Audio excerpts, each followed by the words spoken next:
저는 몸으로 움직이는 운동을 참 좋아합니다. 그래서 또 어지간한 운동은 또 잘할 수 있다는 근거 없는 자부심이 있습니다. 그런데 최근 들어서 이게 자부심이 아니라 교만이라는 사실을 철저하게 느끼게 해준 운동, 여름철에 자주 하는 운동, 뭘까요? 수영으로 인해 철저히 깨졌습니다. 제 몸이 물에 안 뜨더라고요. 최근 들어서 다시 시도를 해봤는데 물에 안 떠요. 많은 사람이 가르쳐 주기를 물에 몸을 맡기라. 그럼 저절로 뜨게 되어 있다. 저절로 되는 것은 없었습니다.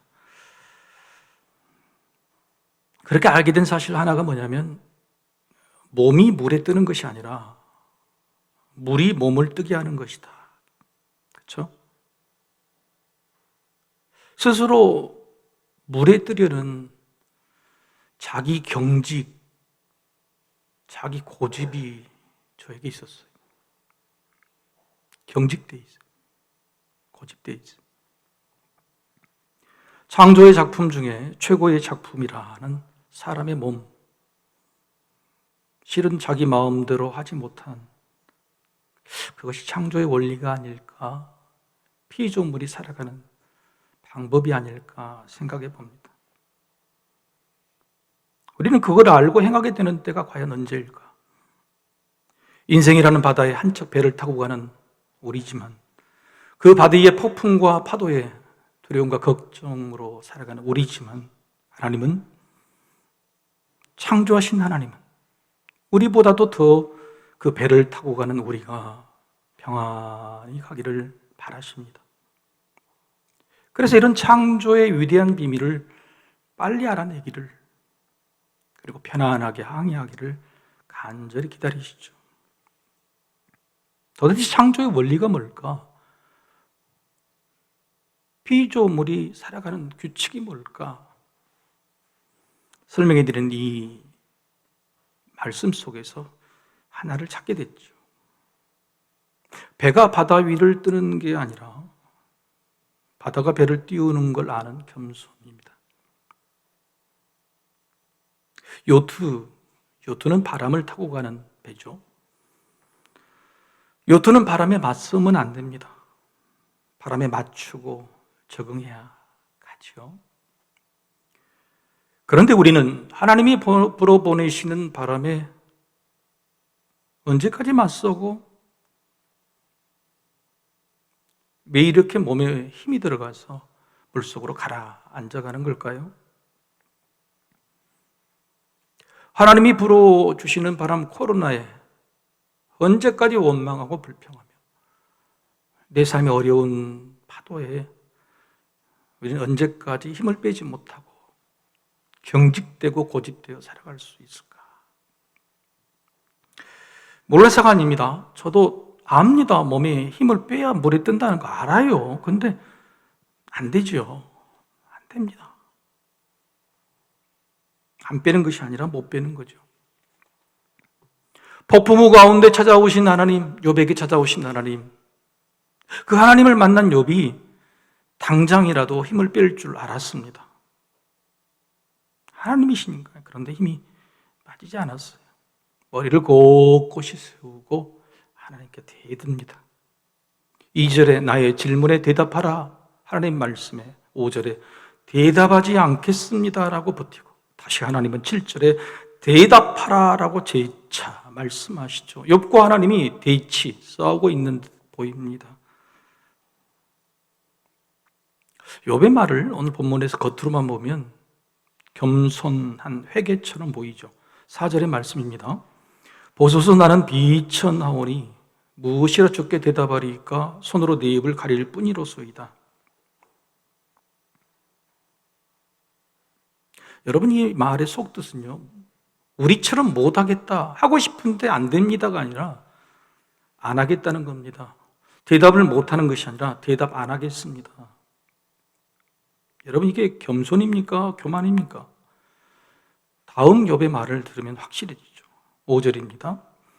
내가 한 번 말하였사온즉 다시는 더 대답하지 아니하겠나이다. 여러분 많이 들어본 말이죠. 집에서 그렇죠. 누군가가 내가 한 번 이제 말하고 절대 말 안 한다고.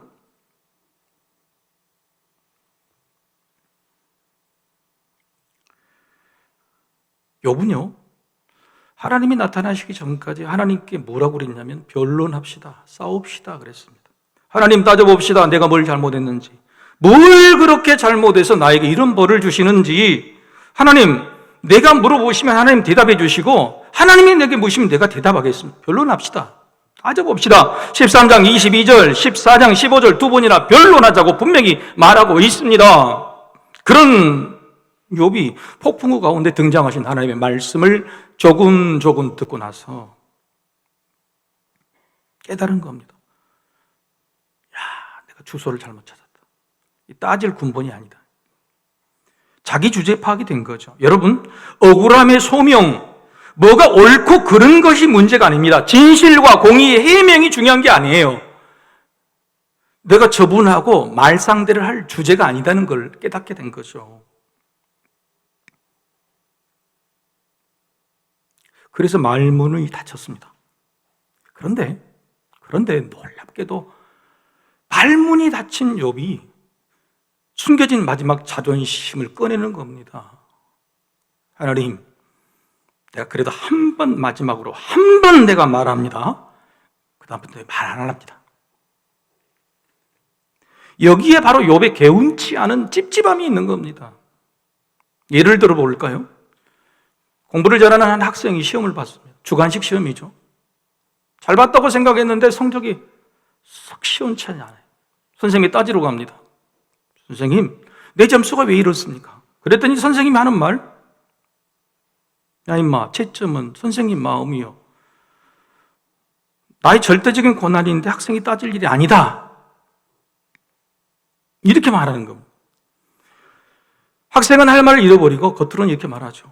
아, 그러면 저만 입을 닫으면 그만이고 억울해도 어쩔 수 없는 거네요. 알겠습니다. 그런데 그 속에는 무슨 말을 할까요? 선생님은 다냐? 네가 이래도 선생이냐?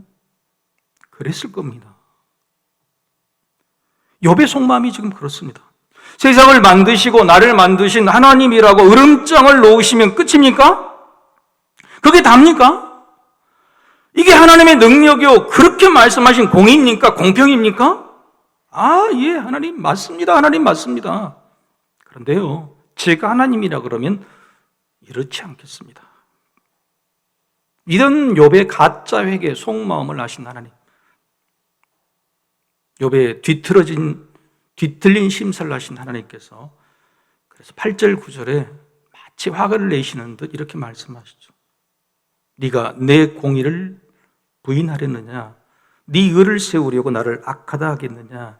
네가 하나님처럼 능력이 있느냐? 하나님처럼 천둥 소리를 내겠느냐? 여러분, 이 말의 의미가 10절에서 14절까지 진행되는데 직설적으로 말하면 이겁니다. 그래? 그럼 네가 해라 하나님. 10절에서 14절까지 내용 그겁니다. 그래? 그럼 네가 해라 하나님이에요. 그리고 하신 말씀이 11절에 너의 넘치는 노를 비우지 않으면, 11절에 그렇게 말하죠. 너의 넘치는 노, 넘치는 그 자존심, 끄트머리 남겨진 그 자존심을 비우지 않으면 네가 하나님의 자리에 오를지라도 하나님 역할을 못해. 공의도, 정의도, 사랑도 감당 못해.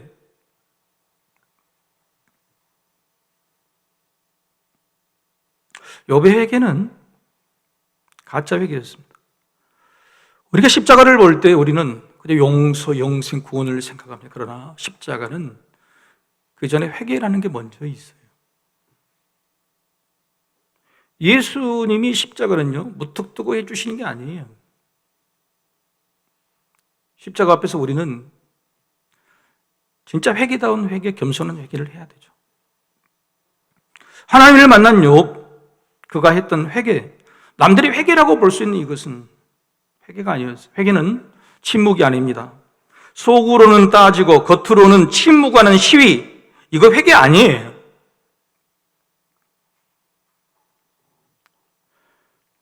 혹시 우리가 그렇지 않습니까? 왜 우리는 속으로 말하는 걸까요?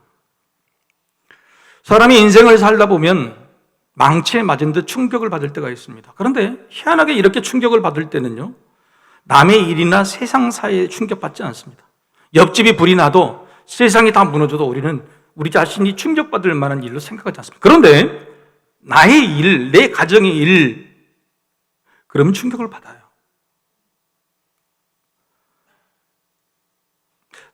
나에 대해서 내가 새로운 것을 알게 됐을 때, 내가 옳다고 생각하는 인생이 아닐 때, 내가 맞다고 억울하고 생각하는 그것들이 억울한 게 아닐 때, 잘난 줄 아는 나의 못남을 깨닫게 될 때, 그렇죠.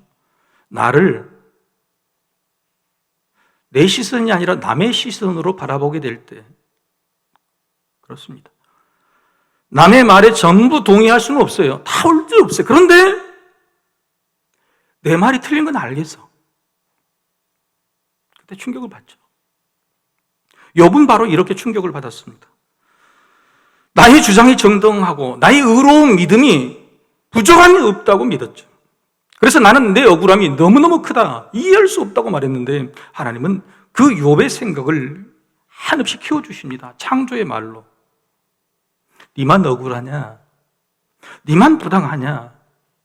세상 모든 사람들이 니처럼 그렇게 항의하고 있느냐? 모든 피조물들은 어떻게 사느냐? 자기 안에 갇혀서 자기라는 존재, 자기의 불공정, 자기의 불공평만 쳐다보던 욥에게 시야를 넓혀주시니 충격을 받게 돼요. 입이 다물어진 겁니다. 그래서 비천은 내가 어떻게 말을 하겠습니까? 여러분, 하나님이 주시는 충격이요, 성령님이 우리에게 때때로 주시는 충격은 기회입니다. 쉽게 받지 않아요. 그런데 그럴 때 기회, 욥은 이 기회를 어떻게 사용했을까? 놀랍게도 욥은요, 하나님이 주신 이 충격에 여전히 힘이 빠지지 않았습니다. 툴툴대고 있는 겁니다. 하나님, 알겠습니다. 내가 잘못했다는 거 알겠습니다. 그래서 입 다득해요. 참 비겁한 일입니다. 의인이 뭡니까? 의인이란 깨끗한 사람이지만 떳떳해야 됩니다. 떳떳함이 깨끗해야 돼요. 그런데 욥은 스스로 알게 된 겁니다. 자기가 만들었던 자기 의의가 하나님이 말씀하신 그 의의에 비교하면 너무너무 보잘것없는 자기 고집이고 자기 주장이고 자기 가치관이었다는 사실을 알게 된 거예요. 그래서 겉으로는 좋은 말로 내가 비천하니 입을 닫겠습니다 하지만 속으로는 뒤틀렸고 배가 아프고 자존심이 상했다. 그런데 놀랍게도 그 충격받은 사실을 하나님 앞에 들키지 않기 위해서 내가 입을 닫겠습니다. 비겁한 선택을 한 것입니다. 여러분, 믿음 중에요, 제일 위험한 것이 바로 입을 닫는 비겁함이에요. 신앙이라는 것은 늘 하나님과 따지고 묻고 변명하고 그렇게 하면서 발전해가는 관계인데 입을 닫아버려요. 여러분, 집에서요, 비겁한 사람 있죠? 싸우다가 어떻게 했습니까? 그래, 내가 잘못했어, 이제 그만하자 하고 입 닫아버리는 사람. 없는 것처럼 이렇게 있지만 다 있잖아요. 얼마나 비겁해요. 속으로는 지금 자기가 맞다고 하면서. 여러분, 하나님 앞에서 자존심을 내세우는 존재, 우리 자신임을 우리가 부인할 수 있을까요? 자존심이기도 하고 자기 사랑이기도 하고 자기 연민이기도 하는 이거, 그것을 우리를, 그리고 욥을 하나님 앞으로 오히려 충격을 주신 하나님이 주신 그 기회를 못 붙잡게 나가지 못하도록 하고 있는 것이죠. 찌꺼기처럼. 하나님은요, 놀라워요. 하나님은 의로운 욥이 비겁한 욥이 되어가는 꼴을 두고 보실 수가 없었습니다. 의로운 욥이 이렇게 비겁해지는 꼴을 두고 보실 수 없었어요. 오히려 하나님의 생각으로는 욥아, 네가 나하고 변론하자 할 때 네 속에 있는 것을 터뜨리고 말할 때 오히려 더 좋았다. 왜? 속과 겉이 다르지 않으니까. 겉으로는 아니라고 했으면서 속으로는 꿍한 너 심사, 입을 닫겠다는 그 마음, 나는 그게 더 불편해. 속에 있는 마음을 감추지 않을 때가 너무 좋았어. 그런데 지금은 어떻습니까? 해결되지 않았는데 속은 분명히 비틀어져 있는데 입을 닫겠다는 거죠. 하나님이 더 다급해지셨어요. 욥기 2장부터 37장까지 욥과 세 친구, 네 친구의 논쟁에는 그토록 기다려주셨던 하나님이 드디어 38장에 나타나셔서 창조에 대한 이야기를 딱 하시고 이제는 욥이 좀 이해하겠거니 했는데 아뿔싸 욥이 입을 닫겠습니다. 하나님 스스로 생각한 거예요. 내가 너무 다그쳤나? 너무 다그쳤나? 여러분 내용을 보면 하나님 정말 다그치셨어요. 여러분 다그치면요 다 그치게 되고 입도 닥치게 됩니다. 1, 2부 때는 이 부분에서 많이 웃더니 3부 때는 다그치면 하던 일도 다 그치게 되고 입도 닥치게 되는 거예요. 저도 많이 다그치는 사람. 그런데 여러분 다그치는 마음이 뭘까요? 자기 것을 주장하는 게 아니잖아요. 지금 하나님의 상황에서 욥을 다그치는 것은 그게 아니잖아요. 그 의로운 욥이 이제 그 의로움에서도 멀어져 가고 심지어는 비겁하게 돼가는 거예요. 그래서 다시 하나님이 나타나시고 똑같이 38장 39장에서 창조 이야기를 하시고 다시 이해하지 못한 비겁해진 욥에게 또다시 그 창조의 말씀을 또 반복하세요. 41장 42장에 똑같이 또 반복하신 겁니다. 기어이 입을 열라고 말씀하세요. 기어이 입을 열라. 그러므로 오늘 이 말씀을요, 하나님의 자존심, 욥의 거짓 회개를 아시고 화가 나셔서 기어이 욥을 굴복시키겠다는 하나님의 고집으로 보아야 하는지는 생각을 볼 필요가 있습니다. 많은 신학자들은 그렇게 보고 있죠. 10절에서 14절의 말씀은 마치 하나님이 욥 네가 하나님 해라 이런 뉘앙스로 들리기 때문입니다. 하지만 과연 이게 하나님의 자존심이고 하나님의 고집일까요? 예를 한번 들어보겠습니다. 자녀 셋이 부모가 보는 앞에서 먹을 것 가지고 한바탕 싸웠습니다. 꼭 이럴 때 목사님 얘들 이야기하는구나. 그게 약이 아니에요. 예화입니다. 부모가 하도 화가 나서 회초리를 들고 셋을 아주 심하게 때렸습니다. 그런데 세 자녀의 반응이 달라요. 첫째는 눈물을 흘리고 용서를 구합니다. 우리가 잘못했어요. 제가 잘못했어요. 첫째 답죠. 둘째는요, 반성은 아니고 막 아프다고 소리 지릅니다. 아파 죽겠다. 왜 나를 때리냐고 막 소리를 지릅니다. 우리 집 이야기 아니라니까요. 왜 웃으세요? 근데 놀랍게 셋째는 어떤 반응을 보이냐? 입을 꽉 다물고 시름소리조차 내지 않습니다. 자, 여러분, 이 세 명의 자녀 중에 부모 마음에 대못을 받는 자녀는 몇째일까요? 첫째, 둘째, 셋째. 그렇죠. 지금 욥이 하나님 앞에 이 셋째가 돼가고 있는 겁니다. 입을 다무겠다는 욥, 하나님 마음속에 대못을 받고 있는 거예요. 여러분 억울하십니까? 잘 믿고 있는 나에게 하나님 왜 이런 아픔을 주세요? 왜 내 삶이 나아지지가 않죠? 그럼 그럴 때 어떻게 해야 돼요? 헝 소리내서 우십시오. 아프다고 소리치십시오. 동방의 의인 욥도요, 원망하고 불평하고 소리치고 나하고 따져보자고 변론하자고 이야기했어요. 다 하셔도 좋습니다. 그러나 입을 다무시면 안 됩니다. 그것은 하나님의 마음에 못을 박는 일이죠. 이런 하나님의 말씀이 표현된 설명이 오늘 이어집니다. 하나님께서 이렇게 말씀하시고 7절에 짐승 하나를 이야기해요. 같이 한번 읽어볼까요? 7절입니다. 7절 말씀 읽어봅시다. 같이 시작. 너는 대장부처럼 허리를 묶고 내가 내게 묶였으니 내게 대답할지니라. 이 말씀 하나님의 마음을 표현하는 거예요. 근데 여러분 좀 이상하지 않아요? 지금 시리에 빠진 욥, 악이 바친 욥, 나의 잘못임을 알면서도 자존심인지 고집인지에 붙들려서 입을 닫겠다고 하는 욥에게 하나님이 대장부라고 부르셔야 됩니까? 아니면 쫄장부라고 부르셔야 됩니까? 쫄장부죠.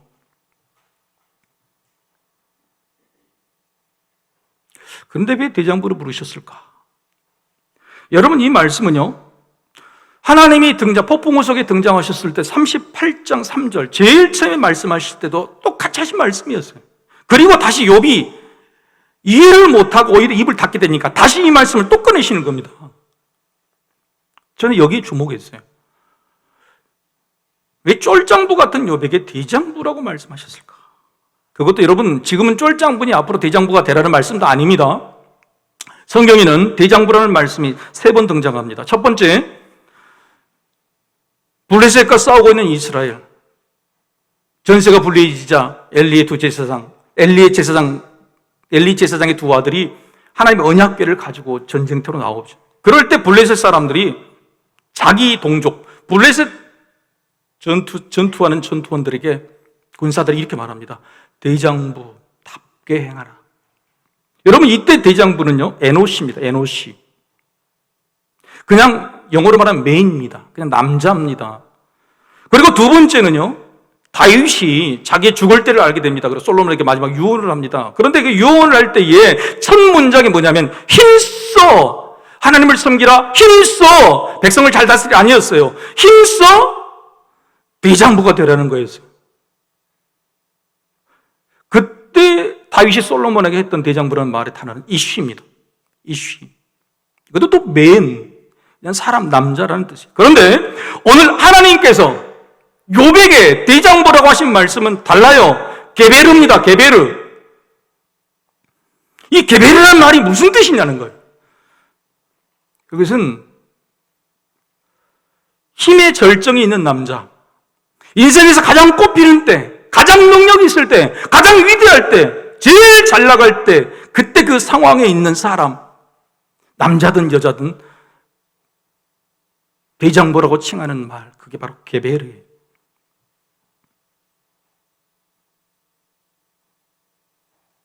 욥이 지금 졸장부잖아요. 근데 하나님은 대장부라고 말씀하신. 욥아, 너 원래 대장부였잖아. 동방의 의인이었고 나의 자랑이었잖아. 너는 원래 그런 사람이었어. 다시 그때 믿음이 최고였고 사람과 나 하나님 앞에서 당당하던 최고의 전성기, 그때의 대장부로 돌아가주면 안 되겠니? 나는 너 대장부였던 너의 모습이 그리워, 보고 싶어. 이렇게 하시는 말씀이죠. 게베르. 욥이 자신의 죄를 깨닫고 자신의 못난 모습에 실망해서 의기소침하는 것, 그래서 입을 닫겠다는 그 모습을 하나님께서는 보기 싫으셨던 겁니다. 죄를 지어도 내 아들이다, 못나도 내 아들이다, 실수했다고 풀 죽지 마라. 대장부처럼 허리를 동이고 어깨를 펴고 가슴을 열어서 나에게 이야기해봐. 나에게 달라들어봐. 대답해봐. 할 말을 해봐. 대장부라고 부르시는 하나님의 마음은 바로 이런 마음이었던 것이죠. 여러분, 이 마음을 하나님께서 보여주시기 위해서 동물 하나를 등장시켜요. 15절에 베헤못이라는 동물입니다. 이 베헤못은 신학자들이 해석하기로는 지금으로 말하면 하마라고 해요. 하마. 제가 최근 유튜브에서 이 하마 영상을 봤는데요, 물속에 있는 하마를 옆에 있는 큰 악어가 건드려요. 그랬더니 하마가요, 그 악어를 딱 물어가지고 몇 번 흔들었더니 악어가 그 큰 악어가 찢어져버려요. 여러분, 동물의 왕, 동물의 대장은 누구죠? 우리는 사자, 호랑 이야기합니다. 그런데 그건 약육강식의 체계에서 이야기하는 거예요. 초식동물까지 다 포함하면 동물의 대장은 다른 겁니다. 그래서 하나님 오늘 베헤못을 19절 초에 이렇게 말합니다. 같이 한번 읽어보실까요? 자, 시작. 그것은 하나님이 만드신 것 중에 으뜸이라. 하마가 그렇다는 겁니다. 그런데 왜 베헤못, 하마를 거론하신 걸까요? 15절 말씀을 같이 읽어봅시다. 자, 시작. 이제 소같이 풀을 먹는 베헤못을 볼지어다. 내가 너를 지은 것 같이 그것도 지었느니라. 세상에 있는 모든 피조물 중에 으뜸으로 지은 베헤못, 하마. 그런데 욥아, 내가 너를 베헤못처럼 지었다는 거예요. 쉽게 말하면 넌 나에게 최고야. 욥아, 넌 나에게 으뜸이야. 그 말이. 욥, 너란 존재를 처음 만들 때부터 나는 그렇게 지었어. 그런데 지금 너는 왜 풀이 죽어 있느냐? 심지어는 23절에 이렇게 말합니다. 같이 또 읽어보십시다. 강물이 소용돌이 칠지라도 그것이 놀라지 않고 요단 강물이 쏟아져 그 입으로 들어가도 태어나니. 누가요? 베헤못이 하나가 그렇다는 겁니다. 요단강의 물이 자기 입으로 다 들어가고 강물이 소용돌이를 치어도 두려워하지 않고 태어나다. 너와 똑같이 지은, 내가 최고 으뜸으로 지은 베헤못이 그런데 똑같이 지은 욥, 너는 왜 의기소침해? 왜 풀이 죽어 있어?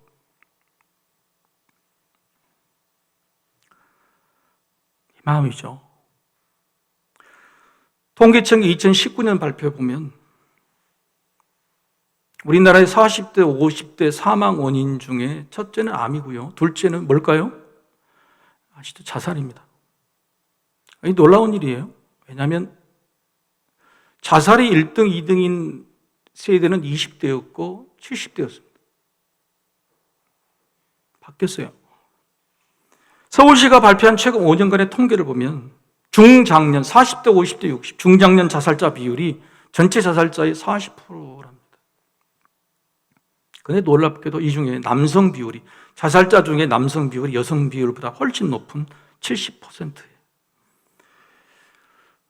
40대, 50대 중장년층에서 인생의 최고의 열매를 필 그 나이에서 세상의 두각을 나타내고 가족들에게 인정받아야 될 그 나이에서 위로 치고 아래로 치고 때로는 옆에서 치고, 옆에 누군지 아시죠? 부인한테 치이고 생명 의지가 사라져버린 거예요. 이게 한국의 현실이에요.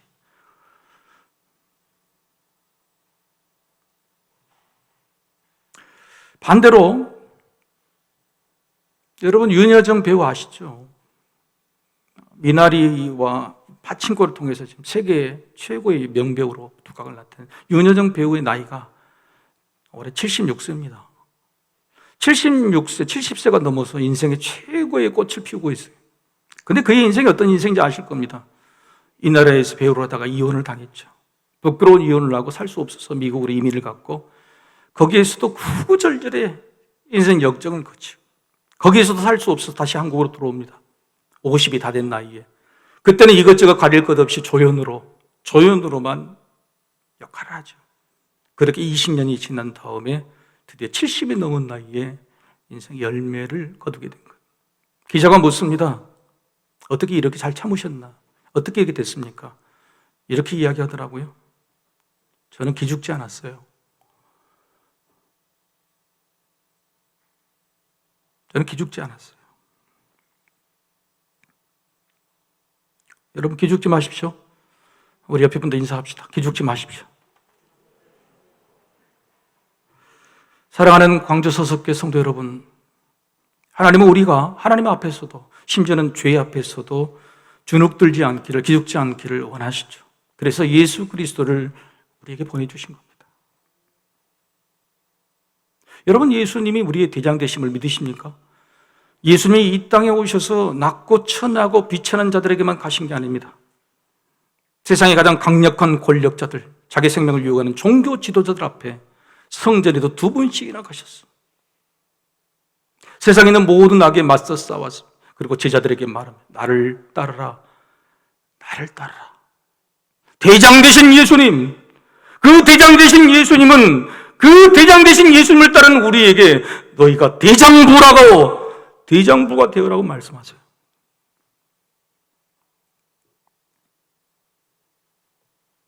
베헤못처럼 믿음의 대장부 시절로 다시 돌아가기를 원하세요. 한국 교회에게 믿음의 대장부 시절로 다시 돌아갔으면 좋겠다고 말씀하세요. 강물이 소용돌이를 쳐도, 요단 강물이 우리 인생 가운데 다 들어와도 태연자약하게 힘을 내는 대장부가 되라고 말씀하세요. 성도 여러분, 대장부가 됩시다. 대장부는 세상에 알기로는 힘이 빠진 사람이 아니라 힘이 들어있는 사람이죠. 그런데 왜 우리는 힘이 들어있지만은 왜 물에 깔아앉고 소용돌이 속에 걱정이, 그것은 견딜 만한 힘의 근원이 다르기 때문에 그렇습니다. 자기 힘을 빼야죠. 제가 물에 몸을 띄우려는 내 힘을 빼야 되고 창조의 힘, 물의 힘에 맡겨야 되는 거예요. 내 힘을 빼고 하나님이 창조하신 창조의 힘, 그 힘을 내게 그대로 채워야 되는 거예요. 내 마음에 자기 힘을 빼야 하나님의 힘이 들어옵니다. 욥은 그것을 못하고 있는 거예요. 그래서 욥에게 하나님은 다시 시작합니다. 다시 했던 창조의 말씀을 다시 똑같이 포기하지 않고 시작하시죠.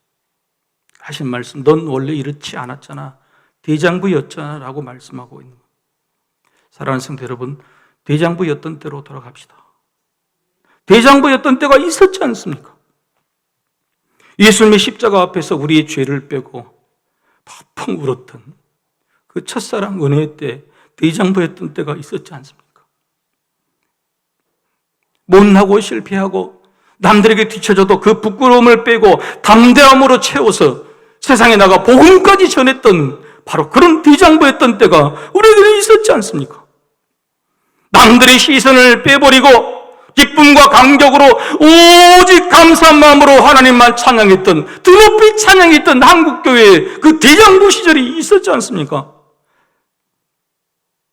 못나도 부끄럽지 않고 실패도 두렵지 않고 아픔도 아프지 않고 없어도 기죽지 않고 못 먹어도 은혜로 배부렀던 바로 대장부였던 그때, 우리는 그때로 돌아갈 수 있습니다. 하나님은 오늘 또 폭풍 가운데 우리를 찾아가시고 배에 모시라, 너는 나에게 최고라고 말씀해 주시죠. 너는 다시 대장부였던 때로 돌아갈 수 있다고 하십니다. 그 하나님의 손을 붙잡는 우리 모두가 되기를 주의 이름으로 축복합니다. 다 같이 일어나셔서 찬양합시다.